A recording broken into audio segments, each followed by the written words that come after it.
काला जादू, भूत प्रेत ऐसी कई चीजें हैं इस दुनिया में जिसके होने पर, जिसके एग्जिस्टेंस पर हम हमेशा सवाल उठाते हैं। इस पर विश्वास करना या ना करना ये आप पर है। लेकिन इस दुनिया में ऐसी बहुत सी कहानियां हैं जिसे सुनने के बाद आप ये सोचने पर मजबूर हो जाएंगे कि क्या ये सब सच है। नमस्कार दोस्तों, मेरा नाम है बे और आज की हमारी कहानी भी कुछ ऐसी ही है जो आपको सोचने पर मजबूर कर देगी कि क्या सच में काला जादू होता है।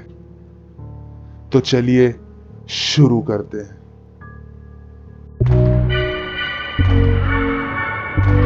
इस कहानी की शुरुआत होती है राजस्थान के एक छोटे से गांव से, जहां एक दिन जब सब कुछ नॉर्मल चल रहा था तो करीब 12 बजे के आसपास रात को गांव वालों को एकदम से कुछ लोगों के चिल्लाने की आवाज आती है। इस आवाज को सुनकर जब गांव वाले इकट्ठा होते हैं, वो देखते हैं कि कौन चिल्ला रहा है।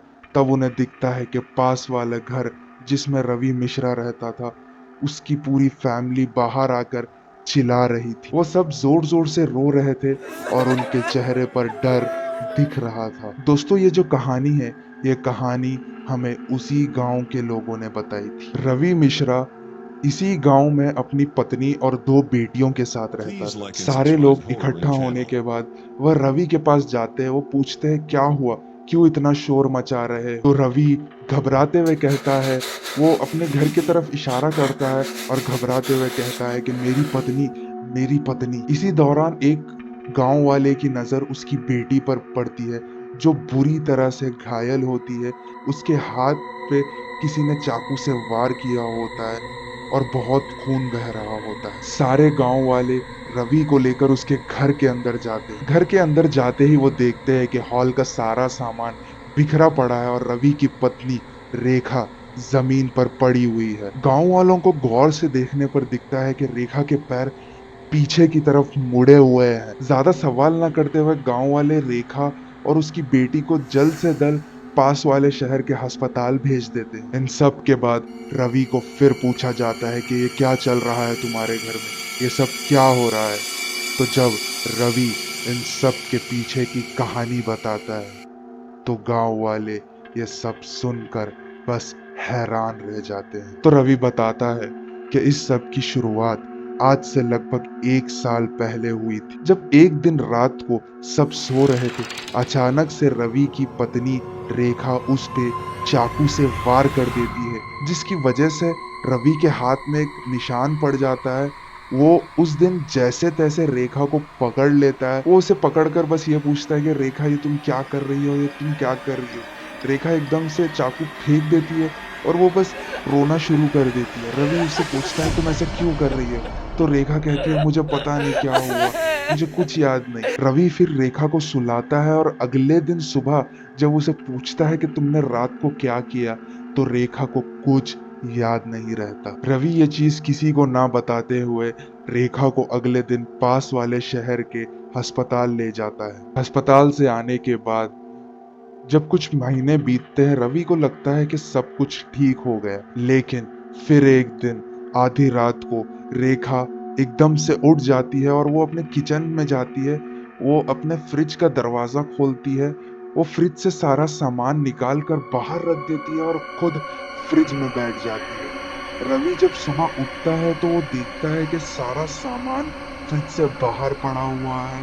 तो वो एकदम से घबरा कर फ्रिज खोलता है और वो देखता है के अंदर रेखा बर्फ जैसी ठंडी होकर अंदर पड़ी हुई है। वो घबराते हुए रेखा को बाहर निकालता है, उसे कंबल से लपेटता है, उसे होश में लाता है और वो पूछता है रेखा को क्या हुआ, तुम फ्रिज में कैसे पहुंची? तो रेखा बताती है कि वो मुझे मार देगा, उसने मुझे बहुत मारा रात को, उसने मुझे मार मार के फ्रिज में बंद कर दिया। रवि जब ये सुनता है तो वो एकदम से हैरान रह जाता है, वो शॉक में चले जाता है। अब तक उसे पता चल गया था कि ये कोई डॉक्टर से ठीक होने वाली बीमारी नहीं थी। रवि को पता चल गया था कि उसके पत्नी पर एक बुरे साए का वश है। तो वो जल्द से जल्द अपनी पत्नी को लेकर एक बाबा के पास पहुंचता है। उस बाबा के पास पहुंचने के बाद जब वो बाबा रवि की पत्नी रेखा को गौर से देखता है।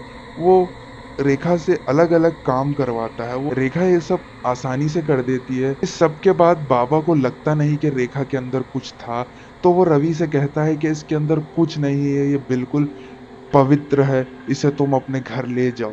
इस सिलसिले के बाद कुछ महीने बीतते हैं। रवि ये चीज़ भूला तो नहीं होता, लेकिन अपने काम के कारण उसका इन चीज़ों पे से ध्यान हट चुका होता है। फिर एक दिन जब रवि अपने काम से दोपहर को घर जल्दी आ जाता है, वो देखता है कि रेखा ज़मीन पर पड़ी है और उल्टियाँ कर रही है। वो रेखा के पास जाता है, घबराते हुए उसे उठाता है और वो पूछता है कि क्या हुआ, क्या हुआ?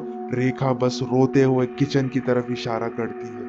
रवि जब रेखा की उल्टियों की तरफ देखता है तो उसे उसमें मांस यानी फ्लश दिखता है। रवि भागते हुए किचन की तरफ जाता है और वो किचन में कुछ ऐसा देखता है जिसे देखने के बाद उसके रोंगटे खड़ जाते हैं। किचन में वो देखता है एक आधा कटा हुआ, मरा हुआ कुत्ता, जिसका आधा हिस्सा रेखा खा चुकी थी, जो उसे उल्टियों से बाहर निकल रहा था। ये सब देखकर रवि घबराहट में रेखा को बांध देता है। वो बस अपने घर की सफाई करता है। वो सब कुछ साफ कर कर अपने बेटियों के स्कूल पहुंचता है। स्कूल पहुंचने बाद वो अपने बेटियों को लेकर उन्हें अपनी नानी के पास छोड़ आता है। कुछ दिनों तक रवि रेखा को बांध कर ही रखता है। वो खुद अपने हाथों से रेखा को खिलाता है, पिलाता है, पर उसे खोलता नहीं। जब कुछ हफ्ते बीत जाते हैं तो रवि रेखा को खोल देता है और अपनी बेटियों को भी उनके घर वापस ले आता है। पर वो रेखा पर हमेशा नजर रखे रहता था। वो अपने काम पर भी बहुत कम जाता था। वो बस रेखा पर ही नजर रखता था। 1-2 महीने बीतने के बाद जब रवि को लगा कि कुछ नहीं हो रहा, तो उसका ध्यान थोड़ा रेखा पर से हट जरूर जाता। वो अपने काम पर अब ज्यादा ध्यान दे रहा था। उसके बाद 6 महीने तक रेखा के साथ कुछ नहीं होता। रवि को लगता है कि रेखा अब ठीक हो गई है।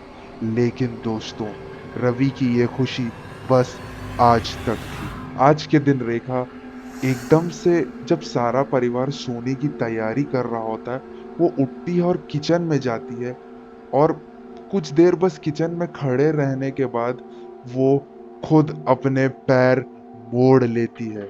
हाँ दोस्तों, वो अपने पैर खुद मोड़ कर तोड़ लेती है। वो फिर किचन से एक चाकू लेती है और रेंगते हुए जमीन पे वो हॉल में पहुंचती है। जब रेखा की बेटी ये सब देखती है कि उसकी माँ रेंग रही है और उसके पैर टूटे हुए हैं, तो वो उसकी माँ की तरफ बढ़ती है कि माँ क्या हुआ। कि तभी रेखा चाकू लेती है और उसकी बेटी के हाथ पर वार कर देती है, जिसके कारण वो जख्मी हो जाती है।